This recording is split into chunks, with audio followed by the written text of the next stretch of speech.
trapped in an abyssal prison. Anguish is your only company. And with no way out, your fate has been written. You're left with two options: be swallowed whole by a sea of demonic abominations, or cling to whatever life you have left. Scratch and claw, fight tooth and nail. Savor every second as though it is a currency which is to be spent with one purpose. Because if you're not dead yet, you better give 'em hell.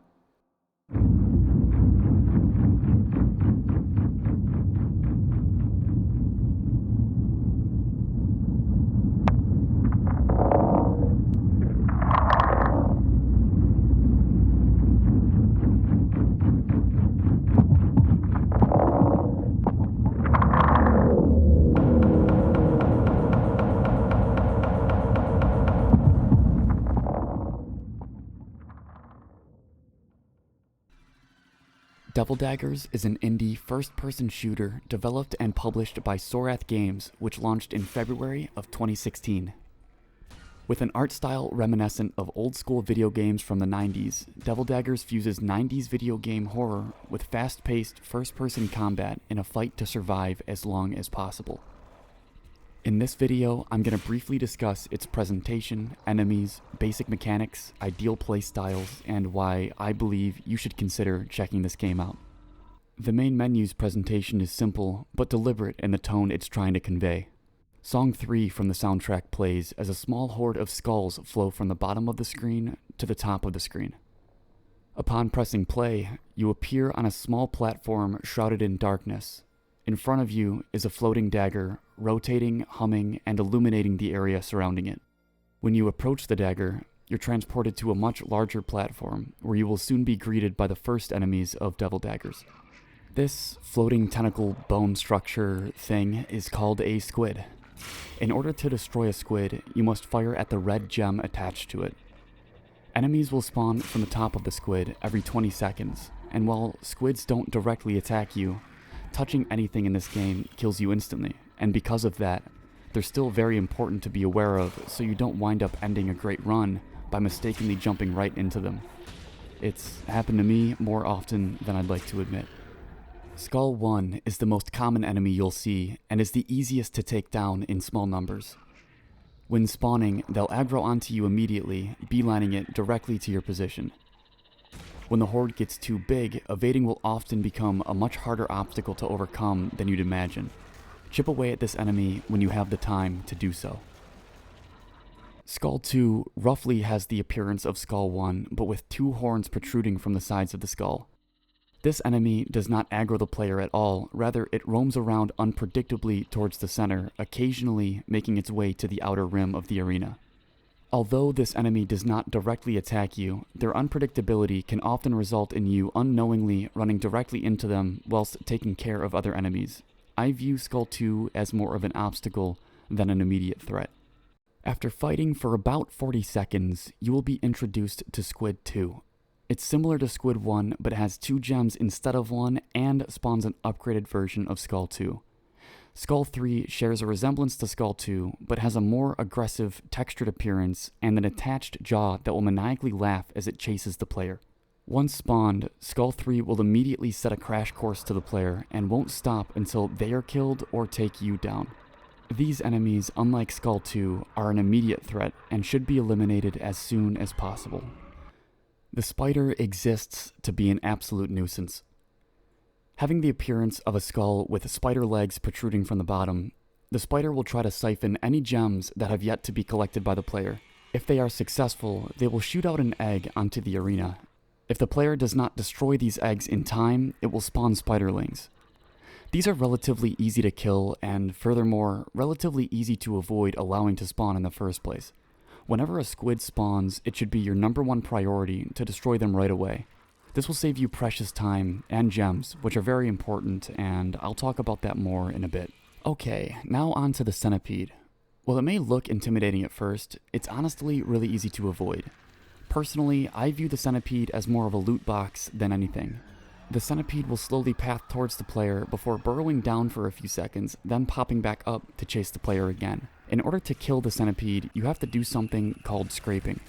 It's basically waiting until it flies above you and shooting all the gems underneath to kill it. While this enemy directly attacks the player, it's so slow and easy to avoid that I'd recommend dealing with other enemies before deciding to take this down. The introduction of the centipede marks the end of what I call easy mode, because after the centipede's first appearance, the difficulty of Devil Daggers gets kicked up quite a bit. Spawn rates increase, as well as far more challenging enemies are introduced. But before we get to the next section of the game, I want to dive a little deeper into the ideal way to play Devil Daggers, because determining an ideal playstyle can be a little deceptive when you first start playing.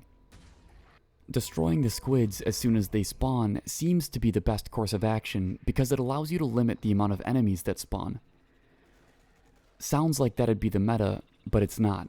Success in Devil Daggers is dictated by the amount of gems you obtain, and it's imperative that you obtain as many gems as possible before certain phases of the game occur. This is because gems upgrade your daggers, so if you don't have them upgraded by certain phases, you basically just hard lose due to not having enough power to progress. Each squid spawns enemies every 20 seconds, and with those spawns gives one of their respective skull, which will provide the player with one gem. So really, you want to keep as many squids alive as possible without overwhelming yourself. Another thing to note is the squids will slowly move towards the center of the arena over time, so a good strategy is to shoot the squids until they are almost dead, so when you need to take them down, it should only take one shot to do so. It just about extinguishes their overwhelming nature, making them a ton more manageable. Now, earlier I talked about how Skull 2 should be treated as more of an obstacle, but as I was gathering footage for this video, I realized that pretty much every enemy and structure should be looked at this way. Devil Daggers is all about spatial awareness and time management. Anything that spawns in the arena is put there to change how you path, and it's how you manage these obstacles that will dictate how well your run goes. Clearing a small space around the edge of the arena to take enemies head on, or run around the entire arena to train your enemies. Both have their benefits, but it's up to you to determine when it's appropriate to apply these strategies. This next phase of the game I refer to as hard mode, mainly because it's usually where I die. Squid 3 is a far more intimidating squid than the previous entries.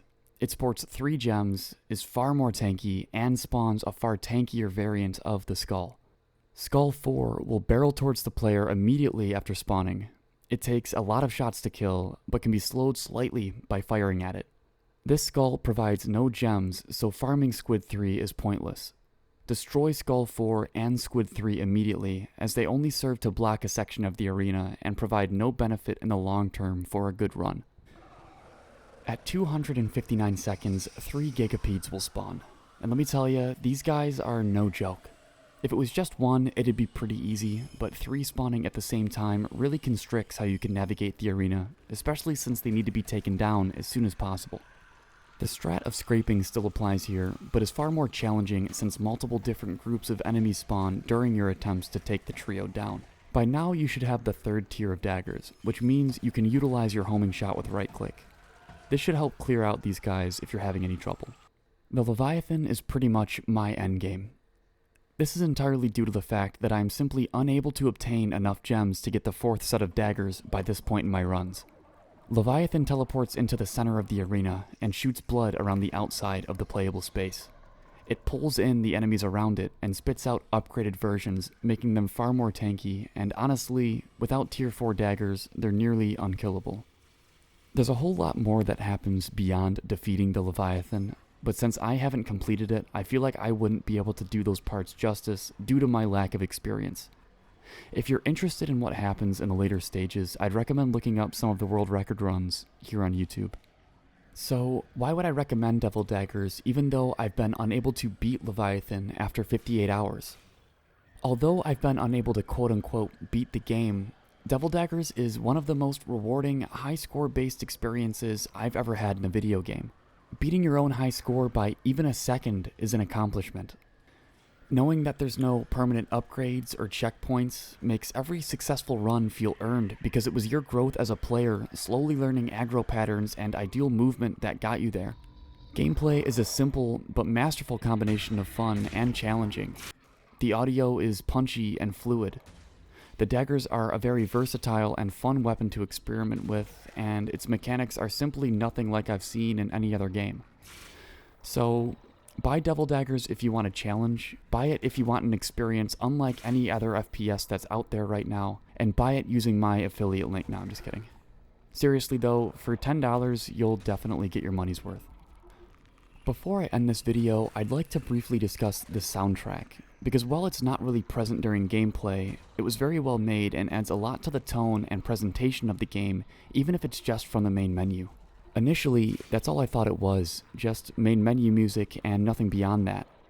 But listening to the OST in chronological order really shows how much thought they put into this. Even if it's only 13 minutes long, you can tell they put a tremendous amount of work into it. The first song in the OST gives me the vibe of peaceful descent, willingly being lowered into your new home.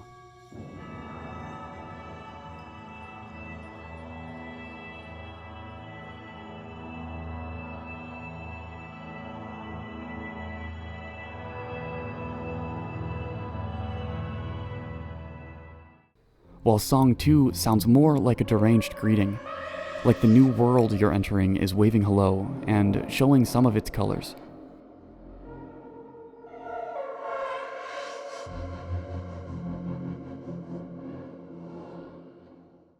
Song 3 in the OST gives a feeling that a malevolent force is coming, being set free from their chains to wage war against this dagger hand-wielding usurper. Tortured screams pierce through the track, letting you know that wherever you are, you're truly not welcome.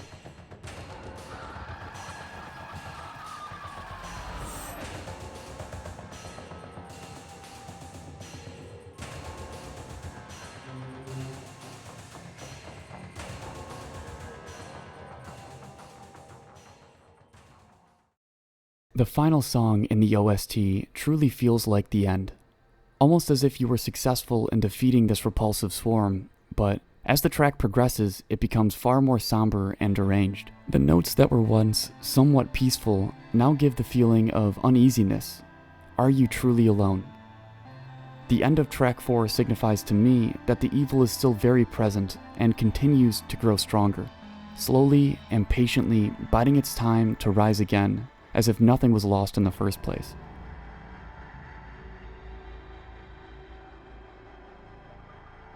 But if that's the case, we need a sequel. What would that look like? How can they add to this formula without adding too much and subsequently hurting the tone or the intensity?